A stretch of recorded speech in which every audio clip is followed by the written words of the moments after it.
Hi students, welcome to our reading workshop fantasy lesson.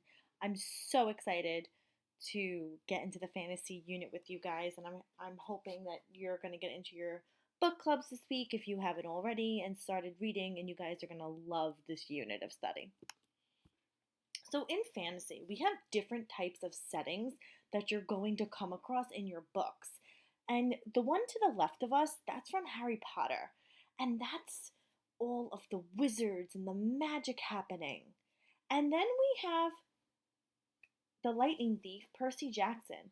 And that was just like an ordinary world. Like he was in school on a class trip, and then all of a sudden his teacher turned into like this bird. So, we're going to come across so many different types of settings as we're reading fantasy. And also, futuristic world. You might think about like Star Wars or the Hunger Games. Those are types of settings that are set in the far future.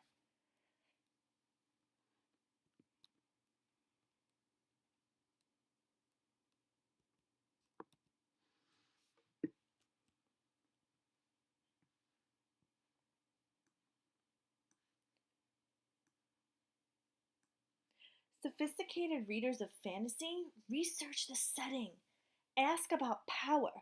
Who has it? Evidence. Kinds of power. And that's our anchor chart, just like as if we were in the classroom. Fantasy readers interpret the setting as more than just where and when. We do this by look for clues about where and when the story is taking place. Look for clues about the magical or fantastical elements. Analyze the clues to determine their importance to the whole story. I'm going to use The Paperback Princess. So you guys read that and read aloud today. So you're familiar with this book.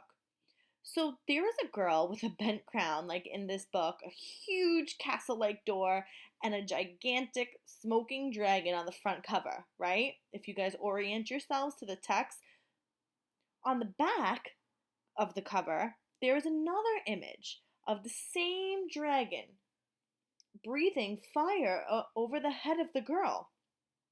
So these clues and elements are telling me about the time period.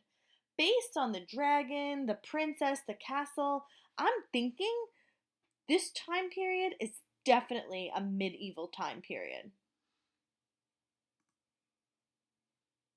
I'm going to look at some excerpts from the book, and we're going to see what kind of elements like we're coming across. I open the inside of the book. Inside, the story starts like this. Elizabeth was a beautiful princess. She lived in a castle and had expensive princess clothes. She was going to marry a prince named Ronald. Okay, so now we know prince and princess.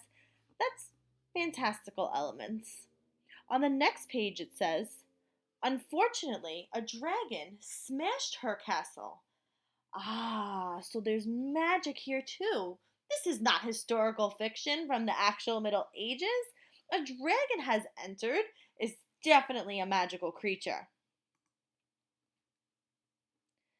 So I did a little writing about reading, and my writing about reading may be a bit shorter because we base it on The Paperback Princess just to get you guys hooked and introduced to fantasy. But going forward, it'll be a bit longer when I use our mentor text. The story is taking place during the medieval time period in a castle. I was able to determine it was taking place in the medieval time period because the setting was, well, as we know, was in the castle, but also by the way that they dressed, by the way the characters look, right? I was able to see the dragon. Those things led me to identify the time period. The fantastical story elements I am finding are it is a story about a prince and princess who are supposed to get married. Also in the text, there is a dragon, which I know is a magical creature. The clues we found are important to the whole story to understand and make sense of the genre. We know this is something that is not going to happen in real life, but we can certainly learn a lesson from it. And that's something that you'll see a lot in fantasy. You're going to be learning so much real life lessons that these fantasy characters go through. Success criteria: identify the setting in a fantasy text. Find clues about the time period that support your thinking. Name